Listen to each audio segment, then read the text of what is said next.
Friend, आपके अपने channel study with Vanita में मैं आपका बहुत बहुत स्वागत करती हूँ। उम्मीद है कि कल आपको मेरा कल का जो सेक्शन हमने किया था एसएससी एमटीएस की मैथ्स क्लास का आपको पसंद आया होगा। और आज हम जो प्रैक्टिस सेट करेंगे एसएससी एमटीएस का बहुत ही शानदार क्वेश्चंस में 20 क्वेश्चंस आपके लिए लेके आई हूँ। शुरुआत करेंगे हम अपने पहले क्वेश्चन से।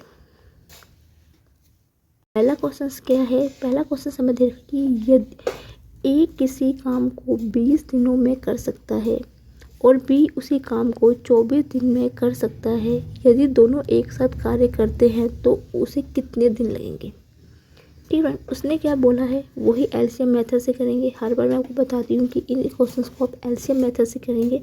कैसे करते हैं इस क्वेश्चन को फिर से, ऐसे मैंने इस पर कार्य और वर्क में अलग से वीडियो बना रखी है। आप मेरे इसकी मैंने अलग से प्ले लिस्ट बना रखी है। यदि आप बेसिक से सीखना चाहते हो तो आप वहाँ पे भी देख सकते हो, नहीं तो मैं आपको यहाँ पे बताती हुई हूँ कि कैसे करते हैं क्वेश्चंस। ए कितने दिन में कार्य करता है? 20 दिन में करता है। ठीक है, जो बी है उस कार्य को 24 दिन में कार्य करता है। दोनों का एलसीएम लेंगे, कितना आएगा? दोनों का एलसीएम आएगा 120। ठीक है, अब 20 दिन में 120 का तो एक दिन में कितने का? 20/120 कितनी हो जाएगा? 6 बार जाएगा ये 20 के 120। ठीक है, अब बी एक दिन में कितना? 120/24 बार दूनी 24 एंड ये आएगा 5 में 24 पंजे 120। ठीक है, अब इसने क्या बोला कि दोनों एक साथ कार्य करते हैं तो दोनों का कार्य टोटल कार्य कितना होगा? ए और बी का एक दिन का कार्य कितना होगा? 6 और 5 कितना हो गया? 11 हो गया। ठीक है फ्रेंड, इतना समझ में आपको आया? दोनों का एक दिन का कार्य कितना हो गया? 6 + 5 11 हो गया। अब उसे तो उन्हें कितने दिन लगेंगे? दोनों एक साथ कार्य करते हैं, टोटल वर्क कितना हमारा? 120। तो कार्य दक्षता जो होती है कितनी? 120। यदि मैं कार्य दक्षता को एक दिन के कार्य से ए और बी से भाग दे दूंगी तो मुझे मिल जाएगा कि कितने उन्होंने कितने दिन कार्य किए होंगे। 11 एकम 11। ठीक है, एक बचेगा 0। 10 सही 10/111। 10 सही 1 10/111 क्योंकि 11 धाम में 110। 110 + 10 120/11 यही होगा। तो ऑप्शन नंबर सी होगा फ्रेंड। सही भिन्न होगा, ऐसे तो लिखते हैं 11 धाम में 110 110 + 120 10 120/111। इस तो राइट आंसर कितना आ गया? सी आ गया फ्रेंड।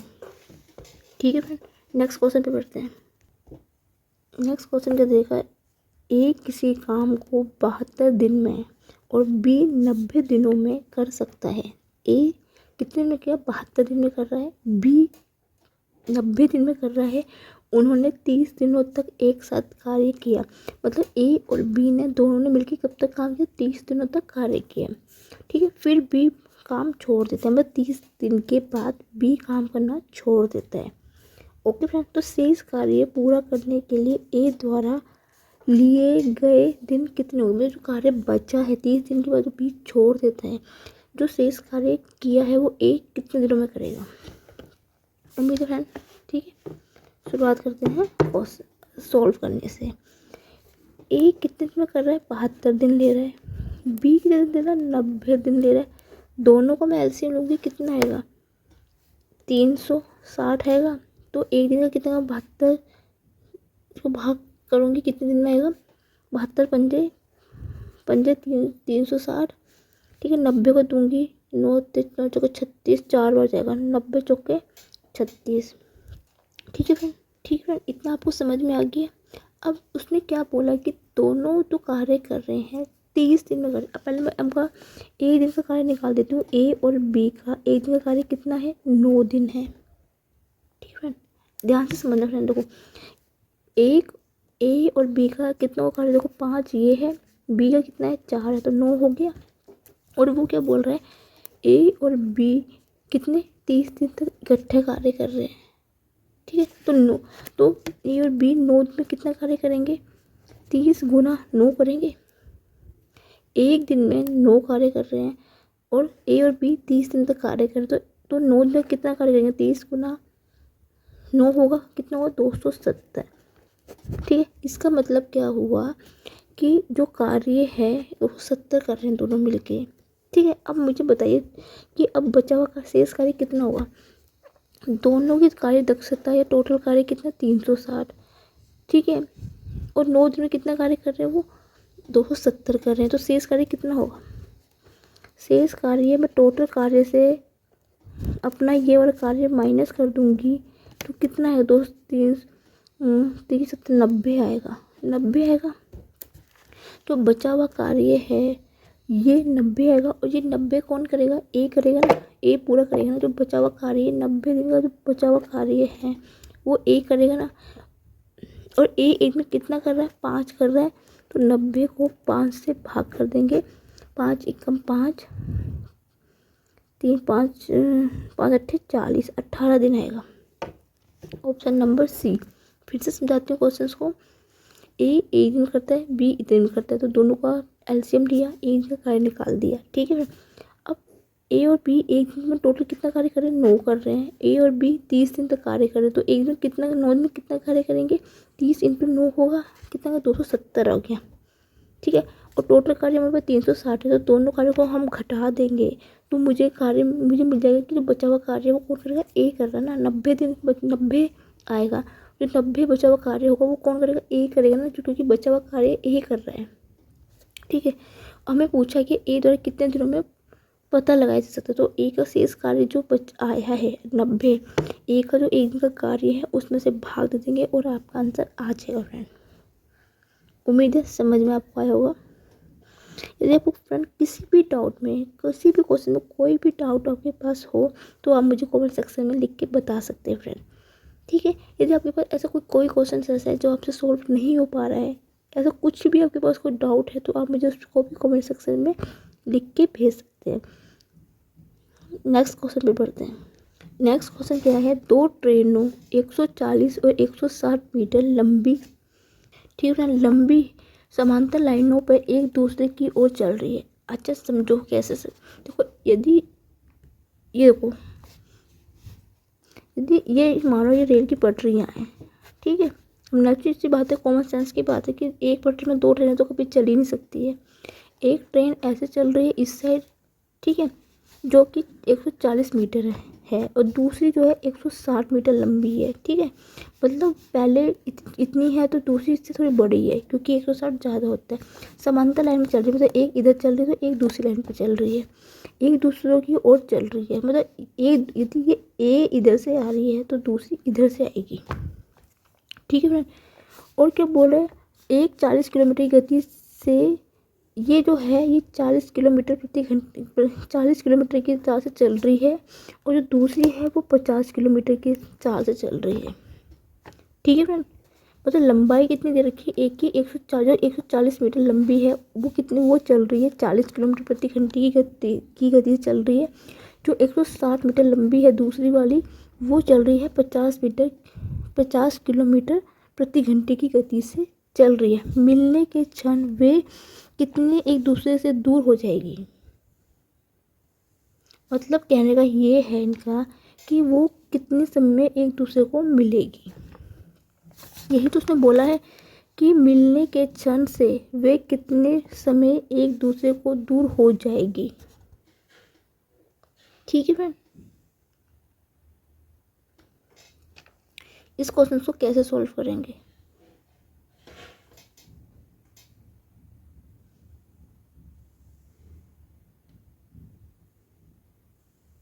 ठीक है। देखो आप एक चीज़ हमेशा याद रखना, जब भी कोई दो चीज़ एक दूसरे की विपरीत दिशा में चलेगी तो उनकी चाल हमेशा जुड़ती है।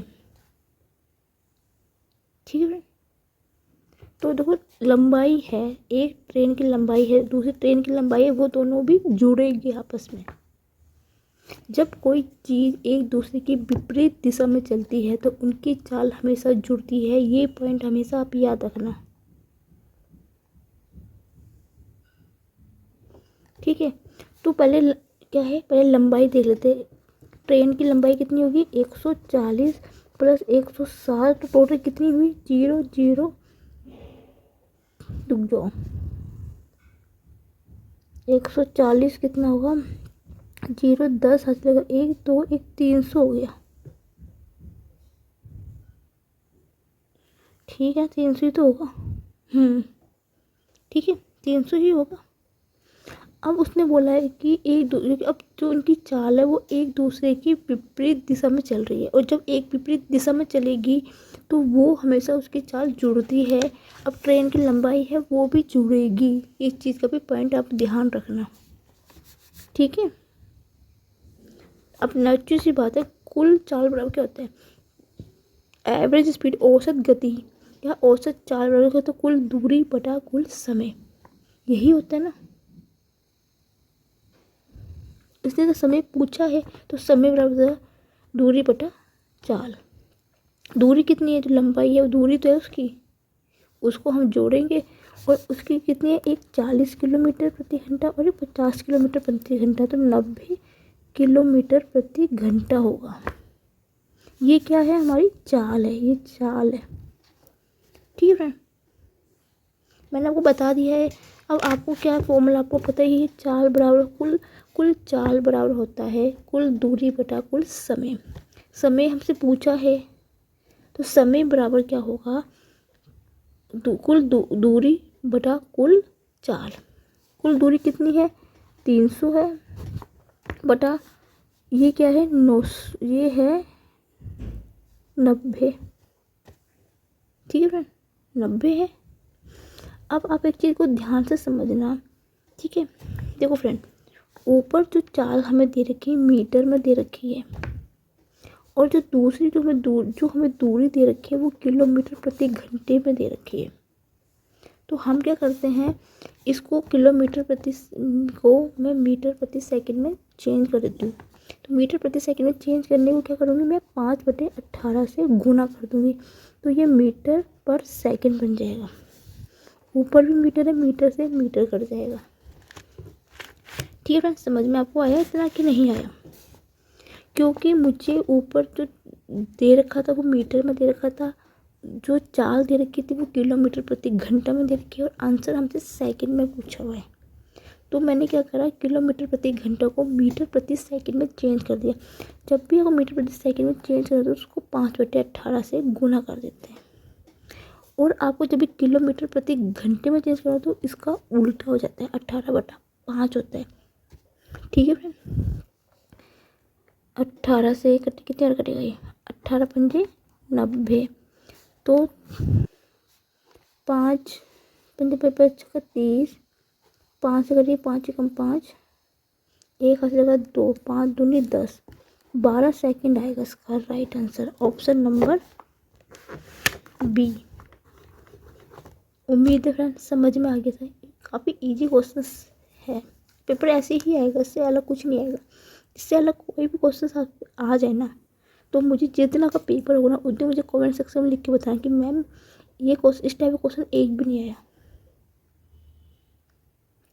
ठीक है, और इतने ठीक है, क्योंकि मैं उनके लिए बोल रही हूँ जिनके आने वाले कॉम्पिटिटिव एग्जाम है, उनके लिए वो इसी प्रकार से पेपर बनेंगे। और ऐसे जीडी वाले को तो ये पेपर आ ही रखा है क्वेश्चन। ठीक है, इतने इजी क्वेश्चंस आ रखे थे पेपर में। नेक्स्ट क्वेश्चन पे बढ़ते हैं। अब एक बस बाइक से 20% तेज दौड़ सकती है। क्या बोल रहा है? एक बस है बाइक से, मतलब जो बाइक से तेज की बस जो तेज चल सकती है, बाइक से कितनी? 20% तेज दौड़ सकती है। ठीक है, दोनों एक ही समय एक दूसरे ही स्थान से शुरू करते हैं। ठीक है, समझना इस क्वेश्चन को। दोनों एक ही समय पर एक साथ स्थान से शुरू करते हैं, मतलब यह है कि दोनों जो चलते हैं एक ही स्थान से चलना शुरू करते हैं, ये मतलब है इसका। ठीक है फ्रेंड, और एक ही समय में 7 किलोमीटर दूर तक एक गंतव्य तक पहुंचते हैं। ठीक है, देखो उसने क्या बोला कि बस है बाइक से 20 किलोमीटर प्रति घंटा तेज दौड़ती है, लेकिन जो दोनों जो चलना शुरू करते हैं वो एक ही बिंदु से चलना शुरू करते हैं। लेकिन क्या जो 60 किलोमीटर की दूरी है ना, जो बाइक और बस दोनों एक ही समय में पहुंचते हैं, ये मतलब है। रास्ते में हाकी स्टेशनों पर बस 10 मिनट के लिए रुकती है, बाइक की गति कीजिए। अब मुझे एक चीज़ बताइए, जो बस और बाइक है वो दोनों एक ही स्थान में क्यों पहुंच रहे? क्योंकि जो बस है वो स्टेशन में 10 मिनट रुकती है, जिसके कारण बस और बाइक दोनों एक ही स्थान में पहुंच रही है। तो फ्रेंड, आप इन क्वेश्चन को जितना प्रैक्टिकल करोगे ना, प्रैक्टिकल लाइफ में लेके चलोगे ना मैं क्वेश्चंस को, उतनी ईजिली आप समझ पाओगे मैथ्स को। जितनी प्रैक्टिस करोगे बेस्ट है आपके लिए, लेकिन जितनी आप इसको प्रैक्टिकल लाइफ में लेके चलोगे ना, उतनी भाषा को आप जल्दी समझ पाओगे, उतनी ही जल्दी से आप उसको क्वेश्चंस को भी सोल्व कर जाओगे। इसलिए मैथ्स को हमेशा ना प्रैक्टिकल लाइफ में लेके चला करो। सीधी सी बात है, बस तेज चलती है बाइक से 20% की तेज पे, दोनों एक ही स्थान से स्टार्ट करते हैं चलना, ठीक है। दोनों जो 60 किलोमीटर की दूरी है, दोनों एक साथ पहुंचते हैं। क्यों पहुंचते हैं? क्योंकि बस स्टेशन में 10 मिनट रुकती है, इसलिए बस और बाइक दोनों एक साथ पहुंचते हैं, ठीक है। बाइक की गति बतानी है, कैसे करेंगे? करते हैं इसको। देखो उसने क्या बोला है, ये बाइक है, बाइक मतलब, और ये है बस है, ठीक है फ्रेंड। इसका स्पीड है, ठीक है। अब इसको ध्यान से समझना, स्पीड कैसे निकालोगे? मैंने आपको हमेशा बताया, जब भी कोई चीज़ प्रतिशत में दी होती है उसको आप पहले भिन्न में चेंज करो। 20% का होता है 20 गुना 1/100%, हटेगा 100 हटेगा 20 पंजे 100, ठीक है। अब मैंने आपको पता है कि दौड़ती है तो इसमें कैसी वृद्धि हो रही है, तो स्पीड 5 से 6 हो रही है। मतलब जो बाइक है, बाइक की स्पीड यदि 5 है तो बस की 6 होगी, यही तो बोल रहा है, क्योंकि वो 20% तेज से दौड़ता है। मतलब जो बस की स्पीड है वो ज़्यादा है। जब भी इस प्रकार का क्वेश्चन, तो आप क्या करते हो, नीचे की संख्या को मूल संख्या माना और इसमें जोड़ दोगे। यदि कम होती तो 5 में से 1 हटाते तो 4 आता, ठीक है फ्रेंड। आपको रेशो पता होगा कि स्पीड हमेशा टाइम का उल्टा होता है, ये चीज़ आपने पढ़ा होगा, और ये पॉइंट आप हमेशा याद रखिए, माइंड में सेट कर लीजिए, कहीं पे नोट्स बना के लिख लीजिए, जैसे भी करिए। इनका एक रेशो होता है चाल का और समय का। चाल हमेशा समय के उल्टी होती है। तो यहाँ से टाइम क्या होगा? टाइम मतलब समय, इसका उल्टा होगा, 6 5 का होगा, ठीक है फ्रेंड। इतना आपको समझ में आया कि नहीं आया? देखो 20% को मैंने 1/5 पे, क्योंकि क्या बोल रहा है, बाइक की स्पीड कम है और बस की स्पीड ज़्यादा है। नॉर्मल सी बात है, पता चल रहा है आपको, शुरू में ही इसने बोला हुआ है। यदि स्पीड मेरी 5 है, मेरे मूल चीज़ को, मैंने बाइक की स्पीड को 5 माना हुआ है, तो उसकी वृद्धि होगी ना, जो ऊपर की संख्या होती है उसमें जोड़ देते हैं। ऊपर कोई भी संख्या होगी, आप नीचे की संख्या को उसमें जोड़ देंगे, वृद्धि होगी, 6 हो गई। इस टाइम हमेशा स्पीड की उल्टी होती है, तो 6 5 होगी, ठीक है। अब इन दोनों बीच में कितने का अंतर आ रहा है? 1 का अंतर आ रहा है दोनों में, यहाँ पे 1 का और यहाँ भी 1 का, 1 यूनिट का अंतर आ रहा है। और ये 1 यूनिट किसके बराबर होगी? 10 की होगी, क्योंकि रास्ते में हाल स्टेशनों में बस 10 मिनट के लिए रुकती है। आपको चीज़ समझ में आई? ये 1 यूनिट 10 के बराबर होगी कि नहीं होगी, आप मुझे बताइए। होगी, क्योंकि बस क्या है, 10 मिनट के लिए रुकती है। क्योंकि उसने बोल भी रखा है कि, उसने क्या बोला है, ये चीज़ उसने पहले भी बोल रखी है कि, और एक ही समय में इतने किलोमीटर की दूरी में गत्यांक रास्ते में पहुंचती है।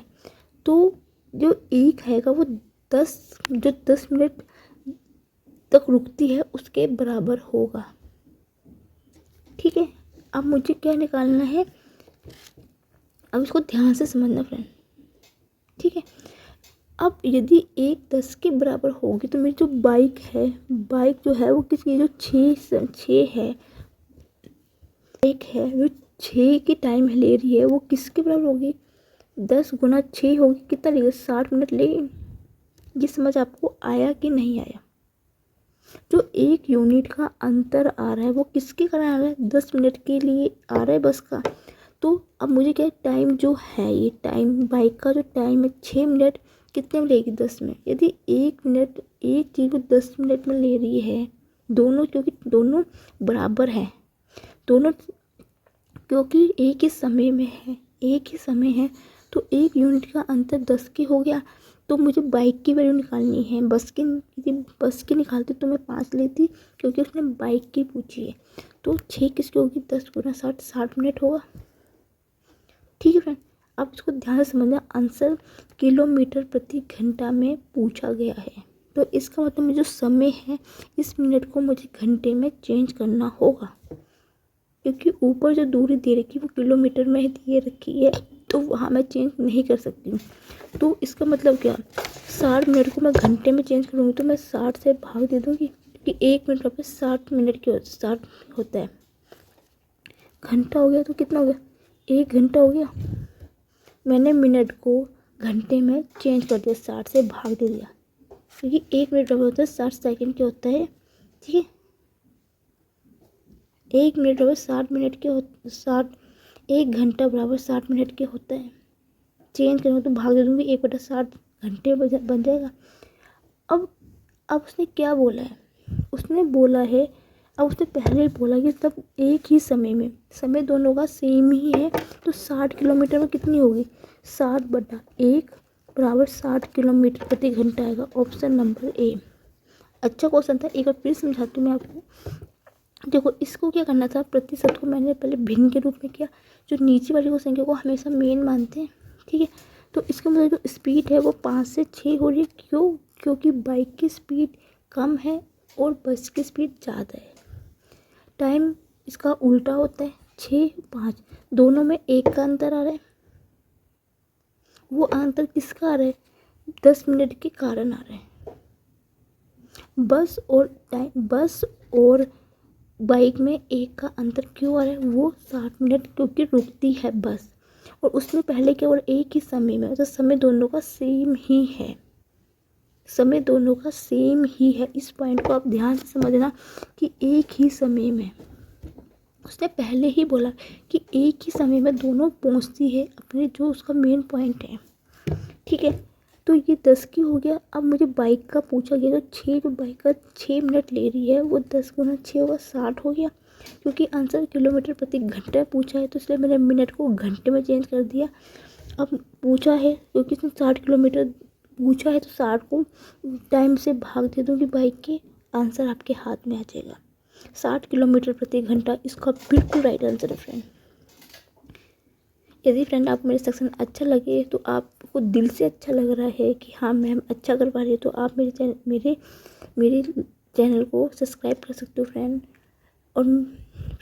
और आपको मेरे सच्ची में सेक्शन बहुत अच्छा लग रहा है, कि दिल से आपको अच्छा लगे कि हाँ नहीं मैम अच्छा पढ़ा रही है, तो आप मेरे चैनल को, इस वीडियो को लाइक भी कर सकते हो, शेयर कर सकते हो, और कमेंट सेक्शन में लिख के भी बता सकते हो फ्रेंड। मुझे बहुत खुशी होगी कि जब मेरे को कमेंट सेक्शन में बताएगी हाँ मैम। और फ्रेंड, यदि वो मेरा सेक्शन अच्छा नहीं भी लग रहा है, तो आप मुझे डिसलाइक कर सकते हो, और मुझे कमेंट सेक्शन लिख के भी बता सकते हो कि मैम क्यों नहीं पसंद आ रहा, जिससे कि मैं अपनी नेक्स्ट वीडियो में अपने आप को इम्प्रूव कर सकूँ फ्रेंड। ठीक है, ज़्यादा बातें ना करते हुए नेक्स्ट क्वेश्चन पे पढ़ते हैं। नेक्स्ट क्वेश्चन, एक दुकानदार 55 टॉफ़ी बेचकर 11 टॉफ़ी का लाभ कमाता है, अर्जित लाभ प्रतिशत ज्ञात कीजिए। ठीक है, इसको समझेंगे। देखो, एक दुकानदार 55 रुपये में टॉफ़ी को बेच रहा है, इसका मतलब क्या है, ये इसका हमें सेलिंग प्राइस दे रखा है। सेलिंग प्राइस होता है विक्रय मूल्य, selling price SP, selling price Hindi में बोलते हैं विक्रय मूल्य। इस पर मैंने एक अलग से वीडियो बना रखी है, एसएससी जीडी के प्ले लिस्ट में होगी, आई थिंक, हाँ प्ले लिस्ट में होगी। ठीक है, ओके। और उसका 10 टॉफ़ी का लाभ कमाता है, लाभ मतलब प्रॉफिट कमाता है कितना, 11 का। यहाँ से मैं कॉस्ट प्राइस निकालना चाहूँ तो निकल जाएगा। सेलिंग प्राइस से मैं प्रॉफिट को घटा दूँगी, तो मुझे क्या मिल जाएगा, मुझे अपना कॉस्ट प्राइस मिल जाएगा। कॉस्ट प्राइस मतलब क्रय मूल्य, क्रय मूल्य यही तो ऐसे तो निकालते हैं, जितने का सेलिंग प्राइस दे रखा, मतलब जो विक्रय मूल्य में से मैं अपने लाभ को घटा दूँगी, तो मुझे क्या मिल जाएगा, अपना क्रय मूल्य मिल जाता है।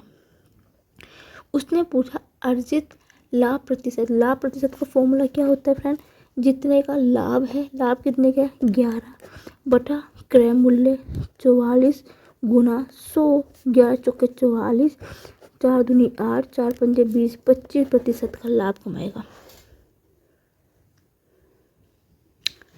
फ्रेंड, नेक्स्ट क्वेश्चन पे बढ़ते हैं। ये तो इस टाइप के क्वेश्चन थे कि दो मैक्सिमम 20 सेकंड से भी ज़्यादा समय नहीं लगना था इन क्वेश्चनों में सॉल्व करने में। पेपर इसी टाइप के ही बनते हैं। ठीक है, इस क्वेश्चन को करते हैं। नेक्स्ट क्वेश्चन, एक संख्या में 30% की वृद्धि की जाती है, ठीक है, और फिर 30% की वृद्धि की जाती है। ठीक है, मतलब क्या कह रहा है, पहले 30 एक कोई संख्या है उसमें 30% की वृद्धि हो रही, फिर दोबारा उस पर 30% की वृद्धि की जाती है। बढ़ी हुई संख्या को कितने प्रतिशत कम किया जाना चाहिए ताकि वह मूल संख्या में वापस मिल जाए। ठीक है, क्या बोल रहा है कि कोई संख्या है जिसको 30% की पहले वृद्धि करे, फिर वो 30% की वृद्धि कर रहा है, और वो बोल रहा है कि जो जितनी प्रतिशत की वृद्धि की वो कितनी कम, उसमें कितना प्रतिशत कम किया जाए जो हमें फिर से वो संख्या मिल जाए। जैसे कि मान लो कि 100 है कोई, उसमें 30% जोड़ा जा रहा है। ठीक है, ठीक, 30% जोड़ा जा रहा है, तो उसमें मैं कितना कम करूँगी मुझे फिर से वो 100 संख्या मिल जाए। फ्रेंड, मैंने आपको हमेशा एक चीज़ सिखाई थी कि जब भी दो प्रतिशत की बात की जाए कि 2% की वृद्धि हो रही है, छूट मिल रही है, जब भी इस प्रकार क्वेश्चन आपसे पूछ लिया जाता है, वो आप बिना सोचे समझे सक्सीड मेथड लगा दिया कर देना चाहिए। सक्सीड मेथड का फॉर्मूला क्या होता है, x + y + xy बटा 100। तब भी दो छूट की बात की जाती है, जो चीज़ की 2% की वृद्धि की जाती है, छूट की बात की जाती है, तो वहाँ पे बिना सोचे समझे आप सक्सीड मेथड कर दिया करो। पहला कितनी, 30 + 30 + 30 गुना 30 बटा 100। 2 जीरो से ये जीरो कट गया, ये जीरो कट गया, 30 60 हो गया, प्लस 6 हो गया, 66 हो गया, नहीं सॉरी 3 3 9 होता है, 59 हो गया। ठीक है, मतलब क्या है, 59% की जो है वो वृद्धि हो रही है। ठीक है, कुछ गलत तो नहीं कर दिया।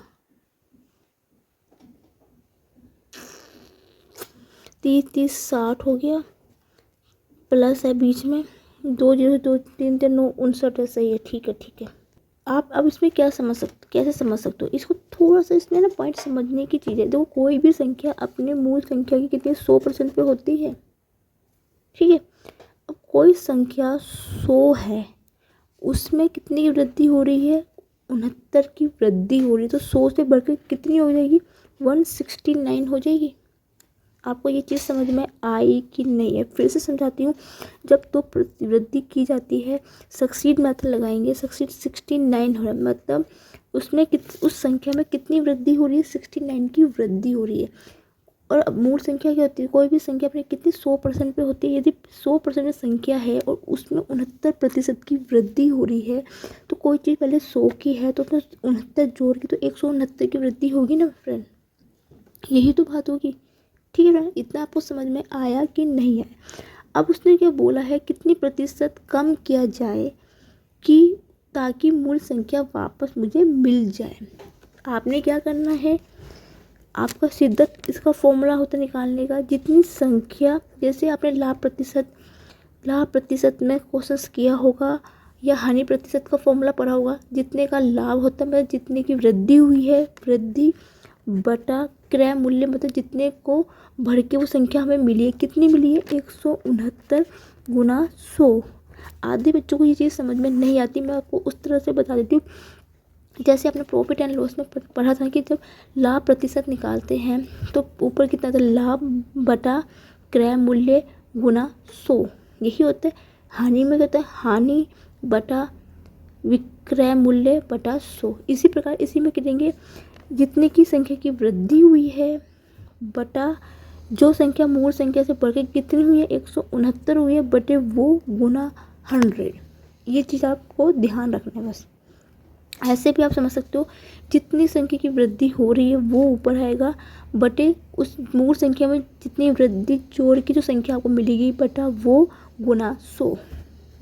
ठीक है फ्रेंड, कितना आएगा, कितना आएगा 69। इसको अब मैं भाग देती हूँ, 169 को 6900 से भाग देती हूँ, कितनी बार जाएगा ये, आई थिंक 4 बार जाएगा। 9 चौके 36 का 3 हासिल लगा, 16 चौके 64 67 इतना आया।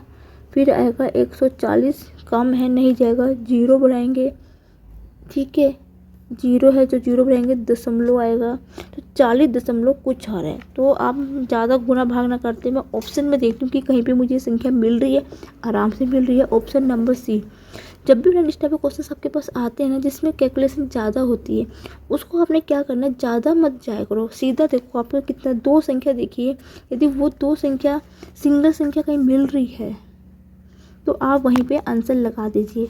यदि इनकेस यहाँ पे 40 कुछ होता तो आप आगे का स्टेप जरूर करते, ठीक है फ्रेंड। ये एक तरीका होता है अपने कैलकुलेशन को बचने का, ठीक है फ्रेंड। नेक्स्ट क्वेश्चन पे बढ़ेंगे अब।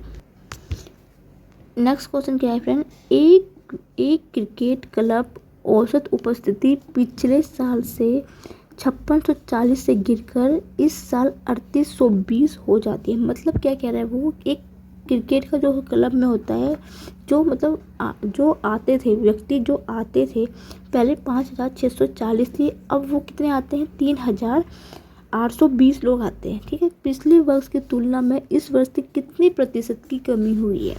सीधी सी बात है फ्रेंड, पहले कितने आते थे, 5640 आते थे और अब कितने आते हैं, 3820। तो टोटल कितने व्यक्ति आएंगे हमारे पास, 0 से 0 2, 16 से 8 4 1, ठीक है।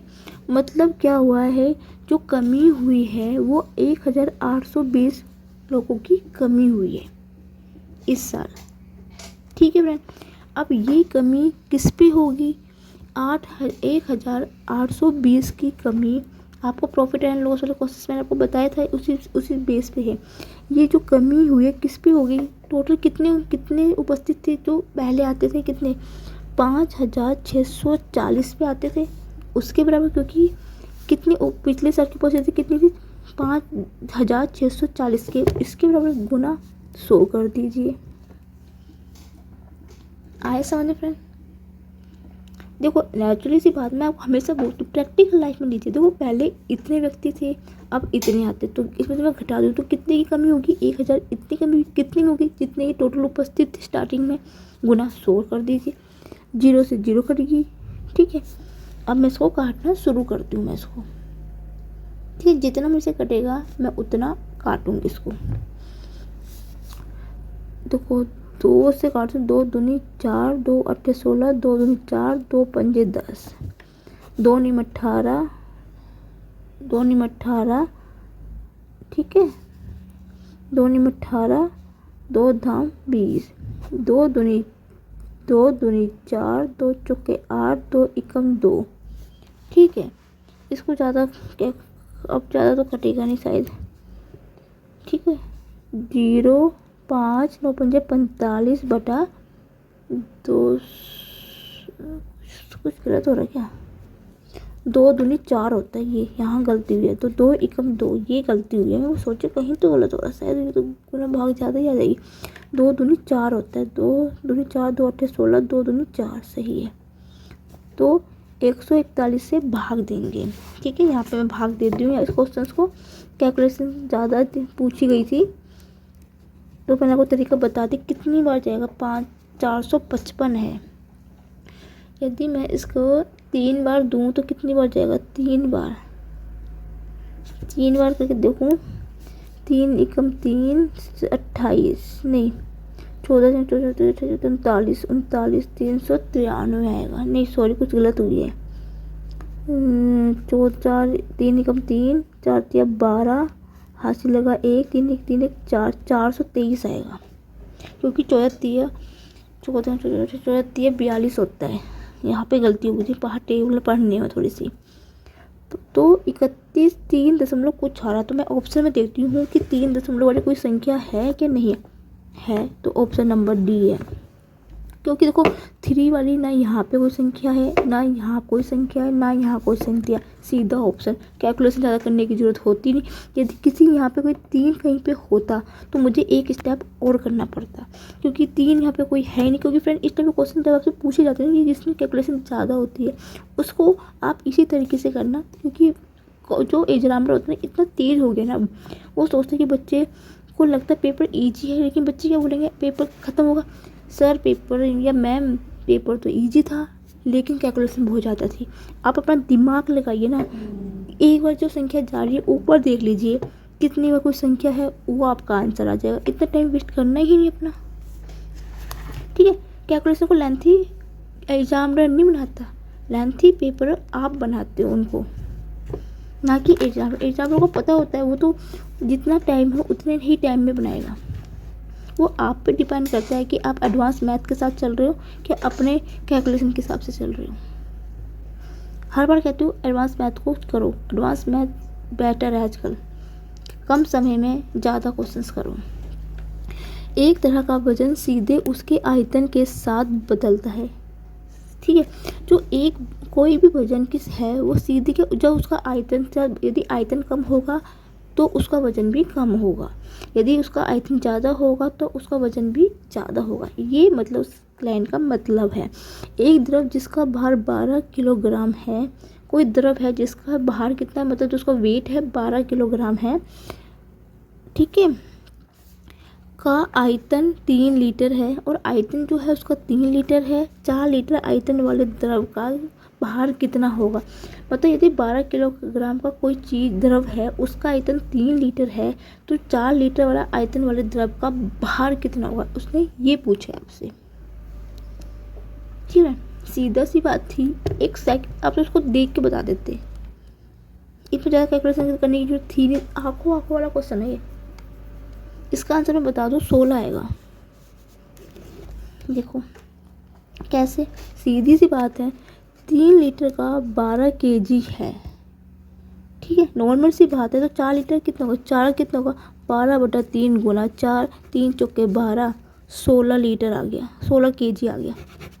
बताओ आंखों आंखों क्वेश्चन था कि नहीं था, नॉर्मल सी बात है। 3 लीटर का 12 किलोग्राम दे रखा है, 4 का हमें निकालना है, तो 12/3 गुना 4 काटा, सीधा आंसर। 2 सेकंड से 1 सेकंड से कम समय, आधे सेकंड का क्वेश्चन है, देख के ही आंसर आता है इसका। नेक्स्ट क्वेश्चन में पढ़ते हैं। ये क्वेश्चन 3D का क्वेश्चन, मैंसुलेशन क्षेत्रफल वाला क्वेश्चन। जितने बच्चों को बहुत दिक्कत होती है, दिक्कत क्यों होगी, क्योंकि फॉर्मूले याद नहीं करते, फॉर्मूले याद नहीं होंगे तो कैसे कर लो क्षेत्रफल वाला क्वेश्चन। मैंसुलेशन सिर्फ फॉर्मूले बेस्ड क्वेश्चन होते हैं, इसमें कुछ नहीं होता। फॉर्मूले याद है तो क्वेश्चंस कर पाओगे, नहीं होगा तो नहीं कर पाओगे, चाहे कुछ भी कर लो, फिर तुक्के मारो, नेगेटिव मार्क्स लेके आओ, ठीक है। यदि घन का सबसे लंबा विकर्ण √432 सेंटीमीटर है तो इसका आयतन ज्ञात कीजिए, ठीक है। तो ये लंबा जो होता है तो आपको कंफ्यूज करने को देगा, क्योंकि घन का विकर्ण एक ही होता है, नॉर्मल ही बात है। विकर्ण 10-12 तो होंगे नहीं कि छोटा विकर्ण है बड़ा विकर्ण है, एक ही घन है, एक घन का विकर्ण एक ही होता है। कितने विकर्ण बनाओगे, घन का विकर्ण का फॉर्मूला क्या होता है निकालने का, घन का विकर्ण बराबर होता है, फॉर्मूला होता है घन का विकर्ण का होता है √3a होता है। विकर्ण कितना दे रखा है, √432। कैसे करोगे, सीधा देखिए आप, पहले ज़्यादा सोचने की जरूरत है ही नहीं, इसके गुणनखंड कीजिए, देखो कौन सी संख्या कैसे आ सकती है। 432 के गुणनखंड करेंगे, कैसे लिख सकते हैं, 432 को मैं 3 गुना 144 लिख सकती हूँ, 4×3 12 करके भी दिखा देती हूँ, गुना बोलोगे फिर, 4×3 12 हंस लेगा 1, ठीक है, 4×3 12 1 13 32 हंस लेगा 1, 3 × 3 1 4, 432 आ गया, बराबर हो गया √3a। आपको पता है जो 144 होता है ये 12 का स्क्वायर होता है, तो यहाँ से 12 बाहर चला जाएगा, √3 बराबर हो गया √3a, √3 से √3 कट गया, तो a की वैल्यू कितने की 12 सेंटीमीटर आ गया। अब मुझे a की वैल्यू पता चल गई है, तो घन का आयतन क्या होता है, a क्यूब होता है, घन का आयतन होता है a क्यूब, a क्यूब मतलब 12 का क्यूब। 12 का क्यूब कितना होता है, 12 का 144, 144 को 12 से गुना करोगे तो आपका आएगा आंसर 1728, ऑप्शन नंबर सी, ठीक है। देखो ठीक है फ्रेंड, उम्मीद है समझ में आएगा। नेक्स्ट क्वेश्चन पे बढ़ते हैं। एक किताब 300 रुपये में सूचीबद्ध है। 20% की छूट के साथ विक्रय मूल्य को 216 रुपये पर लाने के लिए कितने अतिरिक्त छूट देनी चाहिए। ठीक है, एक किताब है जो 300 रुपये की है, ठीक है, 20% की छूट के साथ तो मिल दे रहा है और उसके विक्रय मूल्य में 216 रुपये पर लाने पर, मतलब 300 रुपये की चीज़ को 20% की छूट दी है उसने, तो विक्रय कितने 216 रुपये पे लाया जाता है। ठीक है, तो उसने पूछा कि कितने अतिरिक्त छूट दी जानी चाहिए। ठीक है, सीधा को इसको मैं आपको 2 मेथड से कराऊंगी, आपको जो मेथड ठीक लगता है उस मेथड से कीजिए। सबसे पहले उसने क्या बोला है, कोई चीज़ 300 रुपये की है, उसमें कितने की छूट दी, 20% की छूट दी। मैंने आपको हमेशा बताया कोई चीज़ 100 पे होती है, छूट है तो घटाएंगे, लाभ होगा जोड़ेंगे, हानि होगी तो जोड़ेंगे, क्योंकि छूट वाले क्वेश्चन में हमेशा घटता ही है। तो 100 में से 20 के 80/100 है।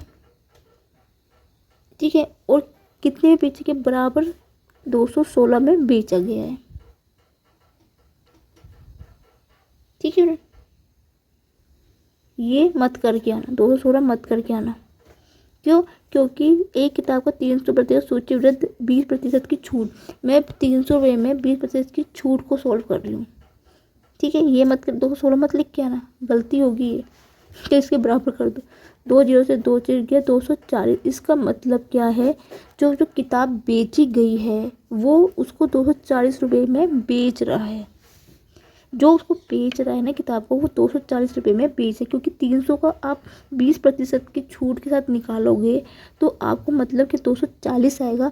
तो 240 रुपये आ रहा है, ये मतलब क्या है, वो उसको 240 रुपये में बेच रहा है। जो उसको बेच रहा है किताब को, 300 रुपये की चीज़ हो वो 240 में बेच रहा है।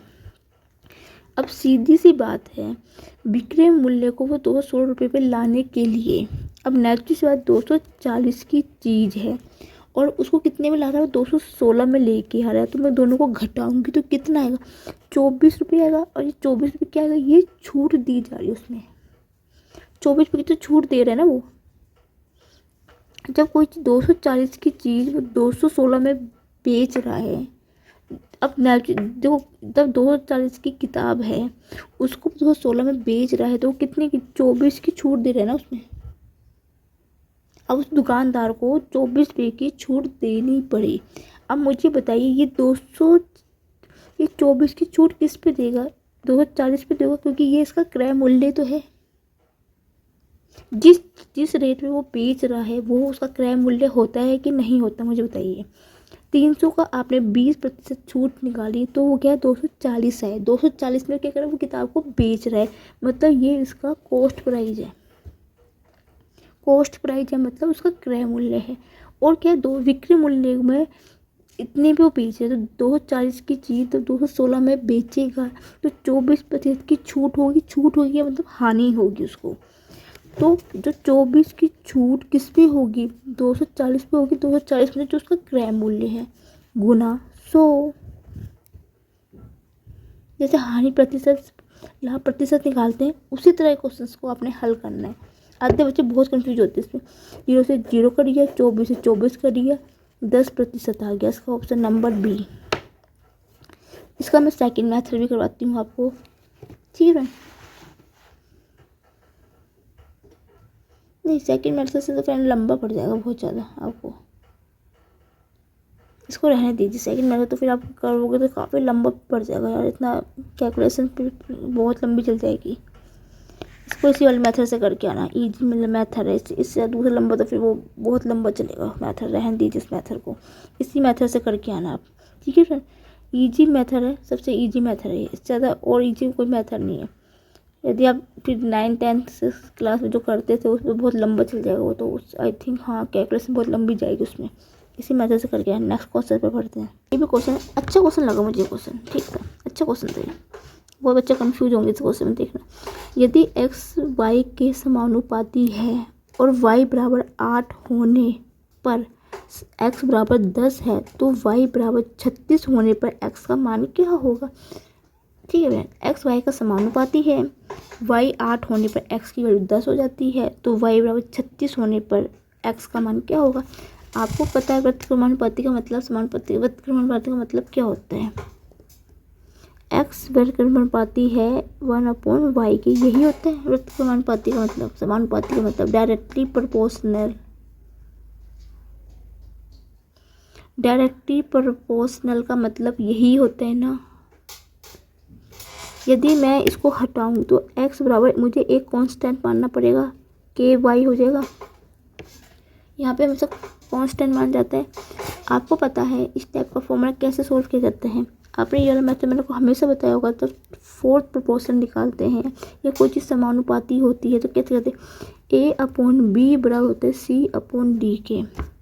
यहाँ पे कुछ नहीं करना है आपने, x1/y1 बराबर हो गया x2/y2, बस इतना करना था आपने। वैल्यू पुट कर दीजिए। x1 कितना दे रखा मैं स्टार्टिंग में 10 दे रखा, y1 कितना दे रखा 8 दे रखा, x2 निकालना है और y2 36 दे रखा। 4 दूनी 8, 4 निमत 36, 2 पंजे 10, तो x बराबर 9 पंजे 45। ऑप्शन नंबर ए इसका बिल्कुल राइट आंसर है। ठीक है फ्रेंड, उम्मीद है समझ में आ गया होगा। थोड़ा सा घुमा के दे रखा और कुछ नहीं था। अच्छा क्वेश्चन था, लेकिन इजी था, लेकिन अच्छा क्वेश्चन था कह सकते हैं। नेक्स्ट क्वेश्चन पे बढ़ते हैं अब। ये भी अच्छा क्वेश्चन था, ठीक था, मतलब ठीक था। चलो करते हैं।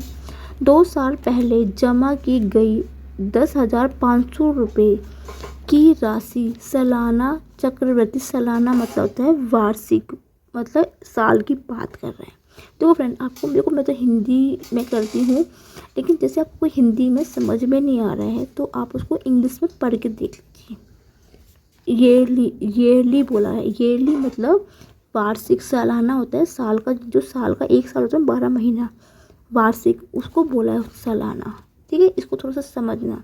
ईयरली जो होता है चक्रवृद्धि वृद्धि पहले वर्ष के दौरान 10% प्रति वर्ष और दूसरे वर्ष के दौरान, ठीक है, के दौरान 12% की वर्ष की दर से राशि होगी।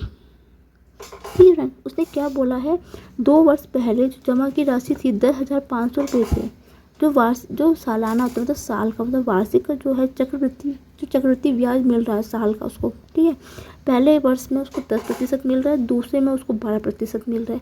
तो उसने पूछा है तो राशि क्या होगी। ठीक है, सीधी से उसको एक आपको सबसे इजी मेथड होता है, 10,500 रुपये में सालाना है, 2 साल की बात कर रहा हूँ, पहले 10% की बात कर रहा है, फिर दूसरे वर्ष में 12, तो मतलब क्या 2 वर्ष की, 2 उसकी बात कर रहा हूँ। यहाँ पे 10% की बात कर रहा है और यहाँ पे 12% की बात कर रहे हैं। ठीक है, अब मैं 10,500 का 100% निकालूंगी तो कितना आएगा, 2 जीरो से 2 जीरो कट गई। ठीक है, तो कितना हो गया, 10,50 हो गया। यही होगा ना, ऐसे करते हैं इस क्वेश्चन को कि जितना।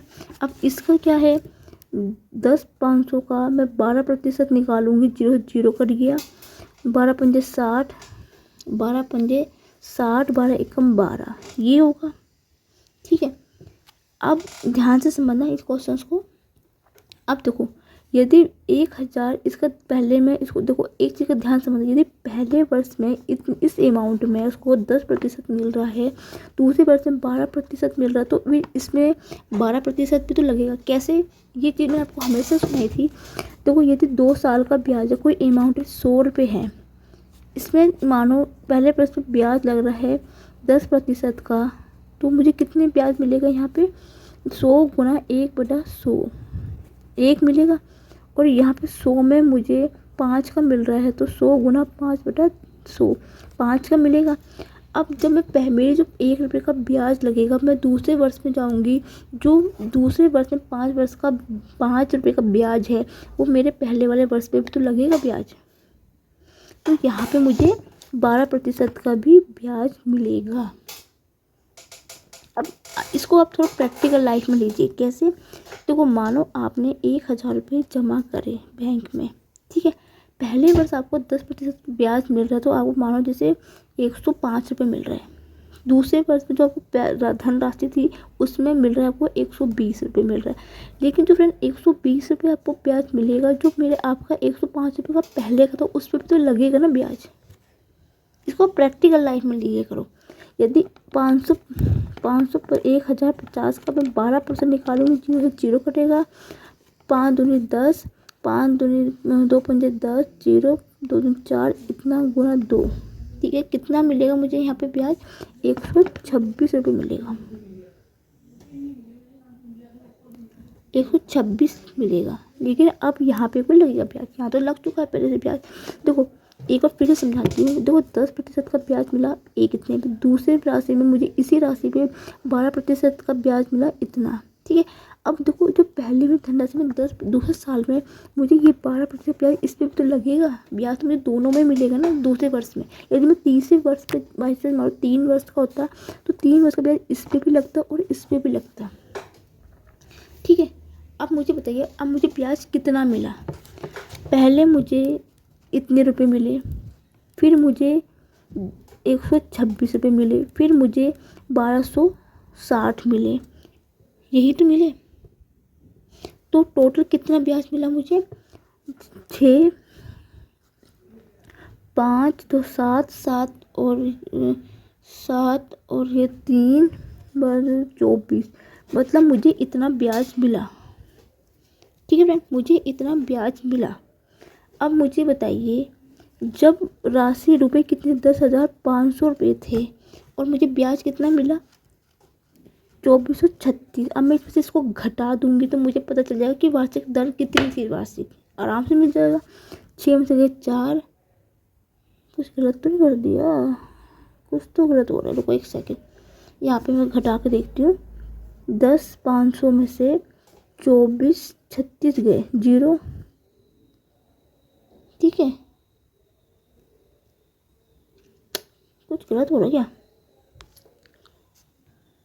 यार? शिट, उसने क्या पूछा है? प्रति वर्ष की राशि कितनी मिलेगी, तो उसमें तो ब्याज जुड़ेगा ना, जुड़ के मुझे मिलेगा, घटाऊंगी कैसे? जो इतना तो कॉमन सेंस पर मैं भी ना कभी कभी क्या कर देती हूँ।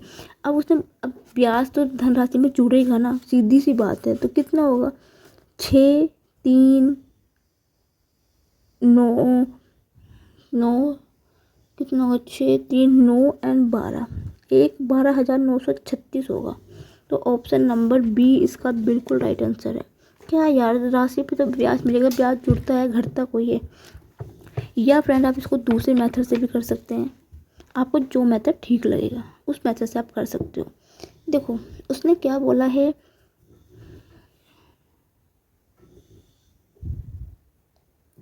फ्रेंड, देखो आपको या इस वाले मेथड से कीजिए, ये तो हमेशा फॉर एवर वाला मेथड होता है, या आप इसको उस वाले मेथड से कीजिए। क्या है, कितने रुपए है? इतने रुपए हैं। पहले कितने वर्ष का ब्याज मिल रहा है उसको? 10% का।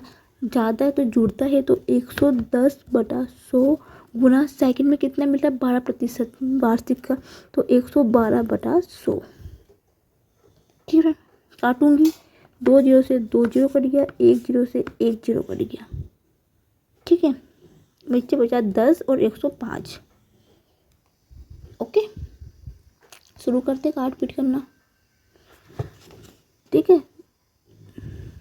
2 पंजे 10, 2 पंजे 10, 2 छक्के 12, 5 आएगा। 5 दूनी 10, 5 दूनी 10, 5 एकम 5, तो कितना होगा? 21 गुना 11 गुना 56, यही होगा। आपको जो मेथड ठीक लगता है आप वो ठीक कर सकते हैं। यदि आपको ये वाला मेथड समझ में आता है इस वाले मेथड से कीजिए, या इस वाले मेथड से। जितना वैल्यू है, जितने प्रतिशत की वृद्धि हो रही है उसमें, वो आप 100 में जोड़ दीजिए, कमी होती है तो उसमें से घटा देते हैं, ठीक है। इसमें से जोड़ो बटा 100 होता है, परसेंटेज साथ में चल रही, परसेंटेज हटा के 100 किया मैंने, ठीक है। काटेंगे, 21 11 एकम 11, 11 दूनी 22, 11 एकम 11, हंस लेगा 1, 11 दूनी 22 से 22 एक 23 गुना 556, ठीक है। अब इनकी गुणा करते हैं, यहीं पे कर देती हूँ। इसको ज़्यादा क्यों करूँ, इसको देखती हूँ मैं इसके इकाई वाले अंक से सोच के देखती हूँ। 56 एकम 56 का 5 हासिल लगा, ठीक है। मतलब लास्ट में 6 आ रहा है, 6 आ रहा मतलब ऑप्शन बी या सी में से होगा, ठीक है। जैसे तो मैंने आपको करके दिखा दी है। फिर 56 तिया कितना होगा, 6 तिया 18 लगा, 1 5 तिया 15 1 16, 16 प्लस 5 कितना हो गया 8 3 13, मतलब 3 आएगा लास्ट में, दूसरे नंबर में 3 आएगा, ठीक है। तो 3 सेकंड नंबर में कौन सा है, ये है। तो ऑप्शन नंबर बी होगा। कैलकुलेशन से बचने का सबसे इजी तरीका होता है ये, ठीक है। समझ में आ गया। नेक्स्ट क्वेश्चन पे बढ़ते हैं। ये होता है कैलकुलेशन से बचने का तरीका। जो समझ गया टाइम बचा लिया, जो नहीं समझा लगे रहो गुने भाग करने में। तो 40 माइनस का बड़ा ब्रैकेट 20 माइनस का मंझला ब्रैकेट 14 माइनस छोटा ब्रैकेट 16 माइनस 6 गुना 4 माइनस का 2 छोटा ब्रैकेट मंझला ब्रैकेट बड़ा ब्रैकेट 5 का मान ज्ञात कीजिए। वो बी बोर्ड मार्क्स के नियम से करेंगे। सबसे पहले मैं इसको अंदर वाले को सॉल्व करती हूँ, ठीक है। छोटे ब्रैकेट को अभी उसको रहने दीजिए। 16 6 चौके 24 माइनस का 2, ठीक है फ्रेंड। ना देखो 24 में 2 जुड़ेंगे 26, घटाएंगे तो कितना आएगा माइनस का 10 आएगा, माइनस का 10। अब देखो ध्यान से समझना इस क्वेश्चन को। अब मंझला ब्रैकेट 14 है, ये माइनस है, ये माइनस है, माइनस माइनस क्या हो गया प्लस, मंझला ब्रैकेट बंद हो गया। ये चीज़ अब इसकी जरूरत नहीं है, ये मैंने सोल्व कर दिया। अब इन दोनों को सोल्व कर रहे तो 14 और 10 24 हो गया। अब ये मंझला ब्रैकेट और ये ब्रैकेट हट गया। अब बड़े ब्रैकेट में जाते हैं तो क्या है 20 माइनस का 24 बड़े ब्रैकेट में, ठीक है। कितना आएगा माइनस का 4 आएगा। अब मुझे ये इसकी ज़रूरत नहीं है।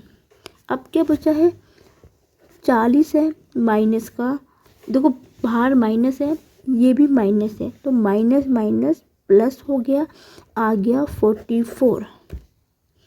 और बताओ इसमें क्या चाहिए था, इतना इजी क्वेश्चन था, है ना। इजी पेपर में ऐसे ही आना है। ये मैं सोचता हूँ कि इजी क्वेश्चंस करवाए थे तो इजी ही ये फ्रेंड इजी ही बनेगा।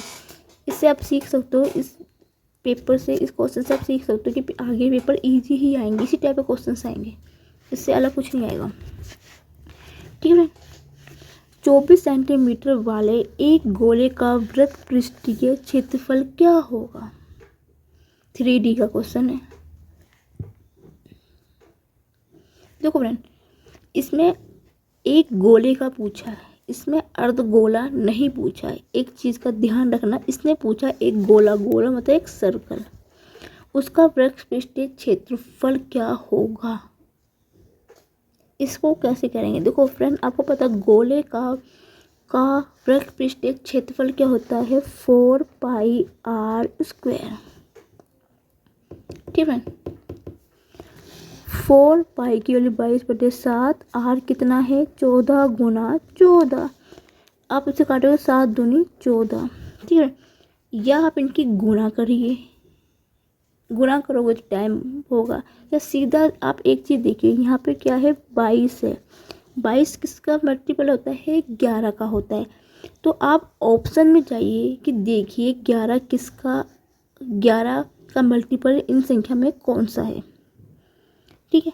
2 तरीके हैं, आप इनकी गुणा कर दीजिए, या आप ये देखिए ये जो 22 है ये होता है 11 का मल्टीपल। अब आप ऑप्शंस में देखिए कि 11 का कौन सा है। आपको मैंने एक तरीका बताया था कि जब भी इस तरीके से क्वेश्चंस कैसे किए जाते हैं, 11 का मल्टीपल कैसे पता लगाओगे, 2 में से 4 गए माइनस का 2, 4 में से 6 घटाओगे माइनस का 2, तो ये तो होगा नहीं 11 का मल्टीपल, ठीक है। अब सेकंड ऑप्शन क्या है 2 में से 4 गए माइनस का 2, 6 में से 4 गए प्लस का 2, ये 0 बन गया, तो ये 11 का मल्टीपल है। Option B.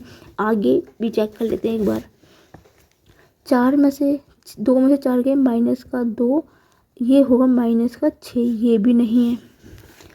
2 में 4 माइनस का 2, ये प्लस का 1, ये भी नहीं है। मतलब 11 का मल्टीपल चेक ऐसे करते हैं जहाँ पे 0 बनना चाहिए पहली दूसरी संख्या को घटाने पर, दूसरी और चौथी तीसरी और चौथी संख्या घटाने पर की वैल्यू 0 आनी चाहिए, तो वो 11 का मल्टीपल बन जाता है।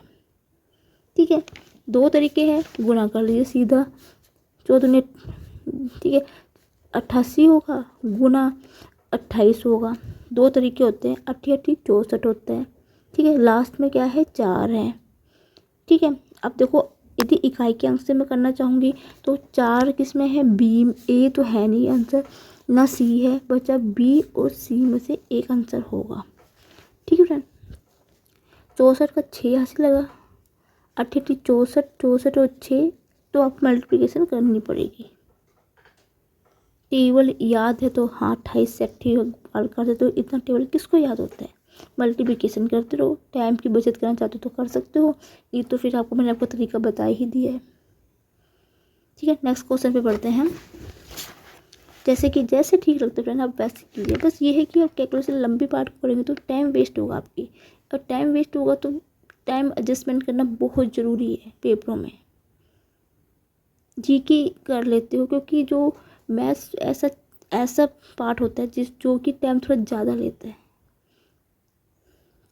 जीके में होता है तो सीधा लिखना, सीधा उसमें कुछ ऐसा है नहीं कैलकुलेशन का, एक रीजनिंग होती है उसमें भी टाइम लेता है, इंग्लिश है उसमें भी टाइम नहीं लेता ज़्यादा होता। बचे 2 चीज़ें जो मैथ्स है जो ज़्यादा टाइम लेता है रीजनिंग से भी ज़्यादा।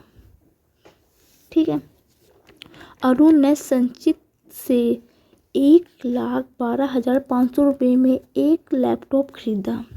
संचित ने लैपटॉप पर कितना 25%, एक सेकंड फ्रेंड, लाभ अर्जित किया। मतलब क्या किया जाए, अरुण ने क्या करा, संचित को इतने रुपये में एक लैपटॉप से खरीदा, मतलब अरुण ने संचित से खरीदा और उसने क्या है, जो संचित है ना उसने तो 1,12,000 रुपये की चीज़ बेची थी अरुण को, उसमें उसने क्या करा है 25% का लाभ लिया है, मतलब उसने 4 रुपये बेची होगी सो मतलब। ठीक है, रमन ने संचित को लैपटॉप 20% लाभ पर बेच दिया। अब देखो क्या करा उसने, जो रमन था मतलब इसका मतलब क्या, जो संचित ने रमन से खरीदा होगा, इसका मतलब यही तो हुआ ना कि संचित ने पहले रमन से वो चीज़ खरीदी थी। ठीक है, 25% लाभ पर बेच दिया।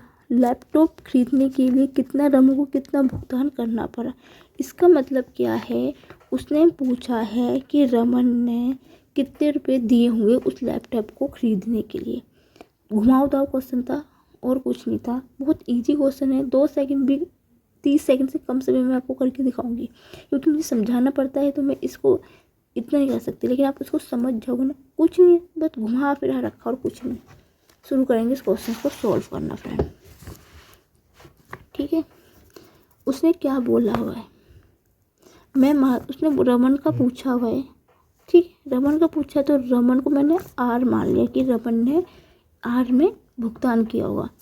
उसने क्या बोला, उसको पहले कितने की 20% की वृद्धि हो रही है, 20% कितनी 25% की वृद्धि हो रही है, यही तो बोला है।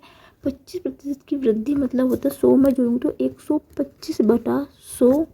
दूसरे को कितने की वृद्धि हो रही है, संचित को 20% की, तो 120/100 बराबर कितने रुपए की है वो, 1,112,500 रुपये में है।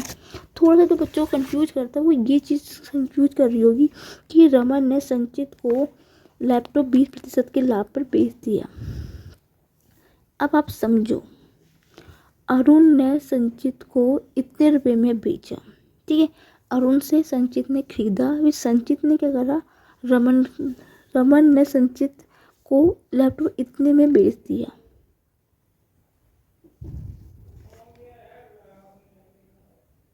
ठीक है, स्नैपची से बात सीधे सीधा बोल रखा उन्होंने, बराबर इसके बराबर आप इसको कर दीजिए। अब जो कट रहा है उसको हम काट देते हैं। गुना भागा कैलकुलेशन का खेल है, कुछ नहीं है। 1 0 से ये 0 कट गया।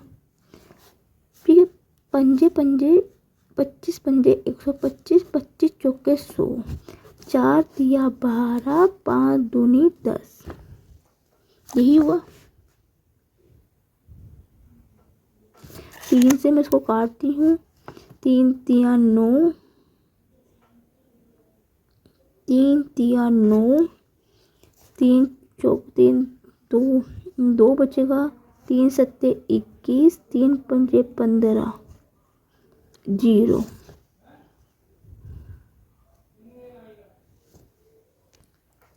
एक सेकंड, कहीं तो कुछ गड़बड़ हो रही है। 25 पंजे 125, 25 चौके 100, 4 तिया 12, 2 0 बजा, 5 दूनी 10, 5 दूनी 10।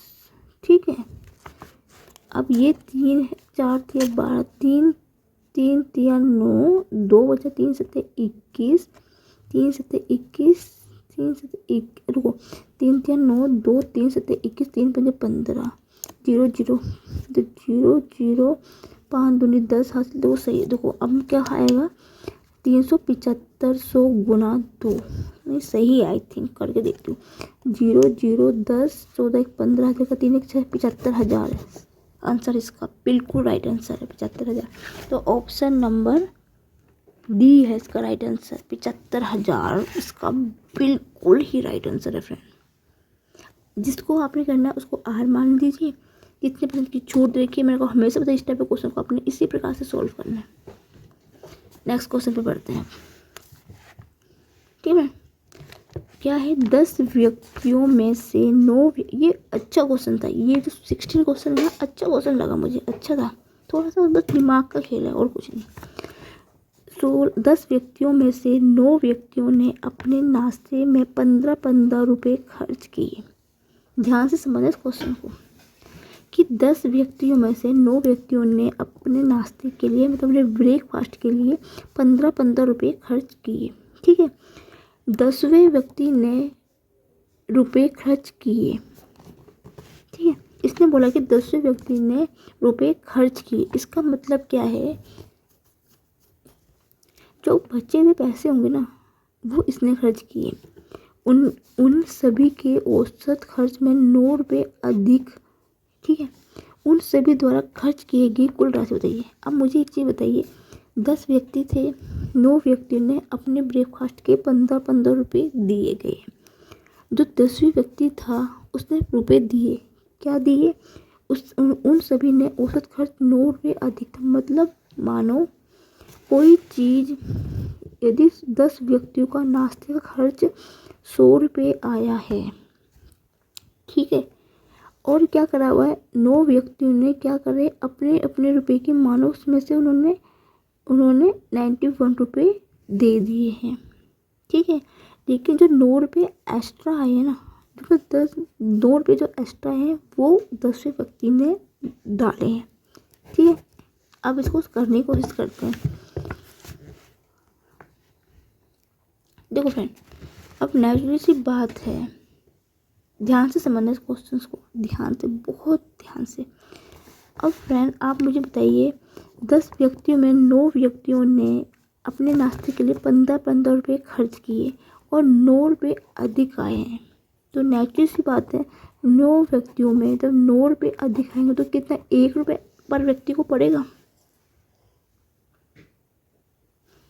अब मुझे एक चीज़ बताइए, तो 9 व्यक्ति, 10 में से 9 व्यक्ति थे, उसने नाश्ते के लिए 15 रुपये खर्च किए थे। ठीक है, उसने क्या बोला कि उन जो 9 व्यक्तियों का था, 10 व्यक्तियों का खर्चा, और 9 अधिक आ रहा था। 9 व्यक्तियों में से 9 का अधिक आ रहा था, मतलब क्या 1 रुपया पर व्यक्ति पे आ रहा था। मतलब 9 व्यक्तियों में 1 रुपया एक्स्ट्रा, मतलब 1 रुपये का औसत अधिक आ रहा था। ये चीज़ समझ में आई कि नहीं है, ये क्वेश्चन समझना बहुत ज़रूरी है फ्रेंड। 10 व्यक्ति थे, 9 व्यक्ति थे, अपने खाने का 15 रुपये दे दिए, 10वें व्यक्ति को खर्च किया। क्यों, क्योंकि जो औसत खर्च था उन सभी का औसत खर्च कितना था, 9 रुपये अधिक था।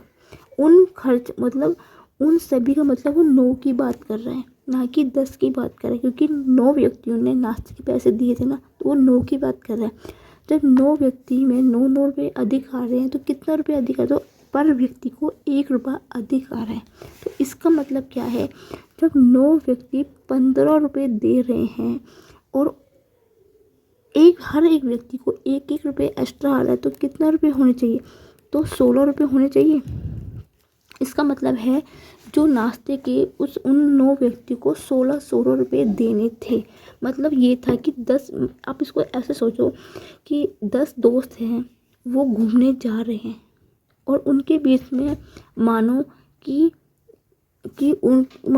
उनकी ये था कि हम घूमने जाएंगे, कहीं पिकनिक गए या घूमने गए, तो वहाँ पे उनके बीच में तय होता है सौदा कि हम जो खर्चा होगा वो मान लो 1000 रुपये पर व्यक्ति देगा। ठीक है, पर व्यक्ति क्या 1000 रुपये देगा। देखिए वहाँ पे क्या करते हैं, 9 व्यक्ति तो दे देते हैं, लेकिन जो कहते हैं जो 9 व्यक्ति होते हैं वो मुकर जाते हैं कि वहाँ पर इतने रुपए नहीं है, हम आपको 900 रुपये देंगे। ठीक है, तो क्या होता है, जो एक्स्ट्रा पैसा जो भुगतान करना पड़ेगा वो 10वें व्यक्ति को भुगतान करना पड़ेगा। इसको प्रैक्टिकल अब नेचुरल बात है, 9 व्यक्ति का और खर्च 9 रुपये अधिक आ रहा है, तो मतलब क्या 1-1 रुपया एक्स्ट्रा 1-1 रुपया और देना चाहिए था ना उनको 9 व्यक्ति को। तो कितना मतलब जो नाश्ता था वो 16 रुपये का पड़ रहा था, लेकिन उन व्यक्तियों ने उनको 9 रुपये दिए। ठीक है, जो तय हुआ था कि जो 10 व्यक्तियों में तय हुआ था कि कोई भी चीज़ 16 रुपये की चीज़ थी वो हमें 16 रुपये देने थे, लेकिन वो क्या कहते हैं 9 व्यक्ति मुकर जाते हैं, वो क्या करते हैं 1 रुपया कम देते हैं, 15 रुपये। मतलब 16 रुपये में तय हुई थी बात, देते हैं 15 रुपये। ठीक है, तो मतलब प्रत्येक व्यक्ति में 16 रुपये पड़ना था कि हाँ कि 9 मतलब 10 व्यक्ति 1-1 16 रुपये देंगे। ठीक है, अब नेचुरल सी बात है, उन्होंने नहीं दिया तो 10 व्यक्ति का कितना होगा, 16 गुना 10 बराबर 160 रुपये होगा। ऑप्शन नंबर सी है। तो उन सभी द्वारा खर्च की गई कुल राशि कितनी होगी, 160 रुपये होगी फ्रेंड। इतना बताइए, बस थोड़ा सा कन्फ्यूजन क्वेश्चन था और कुछ नहीं था, अच्छा क्वेश्चन था। लेकिन इसको ना जितना मैथ्स को जितना प्रैक्टिकल लाइफ में लोगे ना, सोचो प्रैक्टिकल लेके सोचो करोगे उतना ईजी कर पाओगे, उतनी ईजी समझ पाओगे। हम आपको सिर्फ समझा सकते हैं, मेथड बता सकते हैं, करोगे तो करना तो आपने ही है ना फ्रेंड। एक कंपनी 3 प्रकार की लगातार छूट प्रदान करती है। मतलब एक कंपनी है वो 3 प्रकार की छूट दे रही है। क्या दे रही है, पहले प्रस्ताव में 25%, दूसरे में 15%, पहला प्रस्ताव 25% का दे रही है और 5% का दे रही है। दूसरा प्रस्ताव वो 20% और 10% का दे रही है, और तीसरा प्रस्ताव वो 15 और 15 का दे रही है। तो ग्राहकों में कौन सा अधिक है। जी फ्रेंड, सॉरी क्वेश्चन लिखना मैं भूल गई, पूरा आधा ही रह गया क्वेश्चन। एक कंपनी है 3 लगातार छूट दे रही है, 2 तो छूट दी है, तीनों एक फर्स्ट में भी, सेकंड में भी, थर्ड में भी। उसने पूछा है कौन से सबसे ज़्यादा होगी। ऑप्शन लिखना भी मेरे को याद नहीं रहा, चलो इसको हम सॉल्व करते हैं। ठीक है, आंसर की तो आपने देख ली होगी आई थिंक, ऐसे जीडी की आंसर शीट आंसर की आ गई है, बच्चों ने आई थिंक देख ली होगी वो किसका कितना कट ऑफ है। ठीक है, देखो इस प्रकार का क्वेश्चन जब भी आपसे पूछ लिया ना फ्रेंड, जिसकी परसेंटेज में गुना करके जिसकी वैल्यू सबसे कम होगी ना, उसकी वैल्यू सबसे ज़्यादा होगी। बस ये मतलब है इस क्वेश्चन का, कुछ नहीं है। जो गुना करके जिसकी वैल्यू सबसे छोटी आएगी ना, वही सबसे ज़्यादा होगा। इसमें पता है ऑप्शन क्या था, इसका था सेकंड ऑफर, ठीक है, बी था थर्ड ऑफर, हाँ याद आया, मतलब छूट, मतलब पहले ऑफर की, दूसरे ऑफर की, सी था फर्स्ट ऑफर की, और डी था इसमें से कोई नहीं। अब याद आ गया मुझे क्वेश्चन, मतलब पहला छूट पहले वाले की, दूसरे वाले की या तीसरे वाले की, जिनकी गुना करके वैल्यू सबसे कम आएगी वो आपका आंसर। पहला कितना है 25% और 5%, 25 पंजे 125% होगा। सेकंड कितना है 20% और 10%, भी 200 आएगा इसका। ठीक है, तीसरा क्या था 15% और 15%, 15 का स्क्वायर होता है 225। तो सबसे कम किसकी गुना करके दी, पहले वाले की। तो ऑप्शन नंबर सी है, फर्स्ट का ऑफर आएगा। मतलब इस टाइप क्वेश्चन आपको जब भी पूछना, दोनों परसेंट की गुणा कर दीजिए आपस में, जिनकी गुणा करके सबसे कम वैल्यू आएगी वो ही सबसे अधिक होगा। ये आपका आंसर था। आंखों आंखों में क्वेश्चन था, देख के आंखों आंखों में कर लोगे क्वेश्चन आप इस टाइप के क्वेश्चन को। ठीक है, नेक्स्ट क्वेश्चन पे बढ़ते हैं। क्या है, यदि एक दुकानदार 80 रुपये प्रति किलो 95 रुपये प्रति किलो की 2 प्रकार की दाल को 2:3 अनुपात में मिलाता है तो मिश्रण का औसत ज्ञात कीजिए। अनुपात के क्वेश्चन से है ये, कि एक दुकान है 80 रुपये की है कोई चीज़, 1 किलो 80 रुपये की दाल है, दूसरी 95 रुपये की है, दोनों को मिलाता है तो मिश्रित औसत ज्ञात कीजिए दोनों का। कैसे करेंगे इस क्वेश्चन को, करते हैं।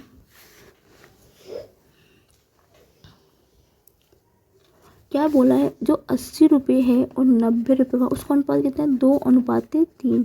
ठीक है, इसका मतलब क्या हुआ, इनकी आप गुना करेंगे 160 की, और ये कितने रुपए की आएगी, ये 180 रुपये की, 160 की 180 में कुछ गलत किया, 5 से 95 था शायद, 95 है, गलत लिख दिया, 95, 5 से 15 होता है, 185 होगा। ठीक है, अब 160 रुपये की है एक दाल, दूसरी 185 की है, तो कितनी है टोटल, इन दोनों को मैं जो 185 में 160 जोड़ दूंगी तो टोटल कितनी होगी, 5, 8, 10, 24, 2, 1, 300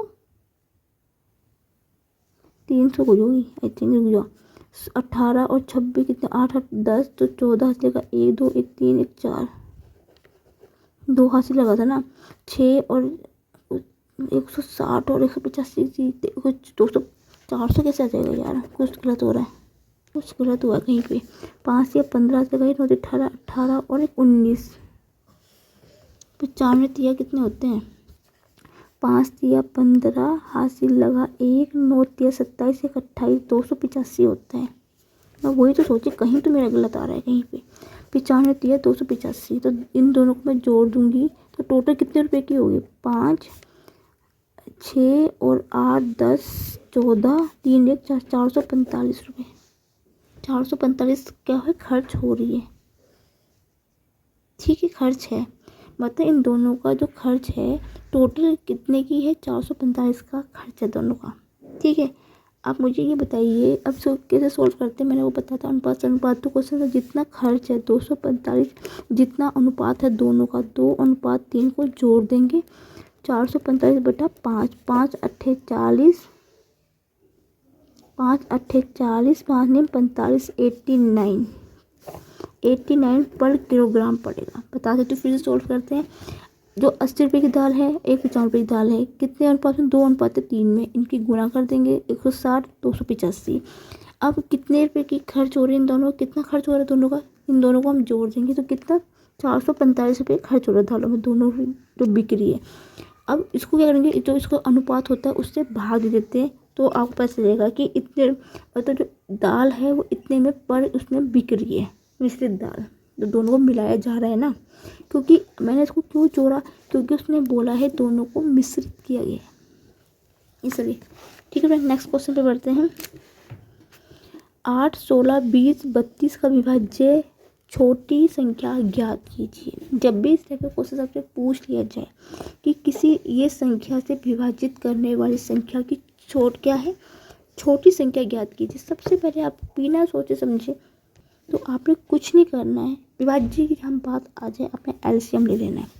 तो 8, 16, 20, 32, तो फ्रेंड मैंने हमेशा आपको एक चीज़ सिखाई है एलसीएम लेने का, जो संख्या किसी संख्या को पूरा विभाजित करती है उस संख्या को हम नहीं लेते। देखो 8 चौके 32, तो 8 को नहीं लेंगे, 16 दूनी 32, तो 16 को नहीं लेंगे, तो 20 और 32 का आपने एलसीएम लेना है, सीधा निकाल देते हैं, शॉर्ट ट्रिक से निकाल सकते हैं या लॉन्ग से।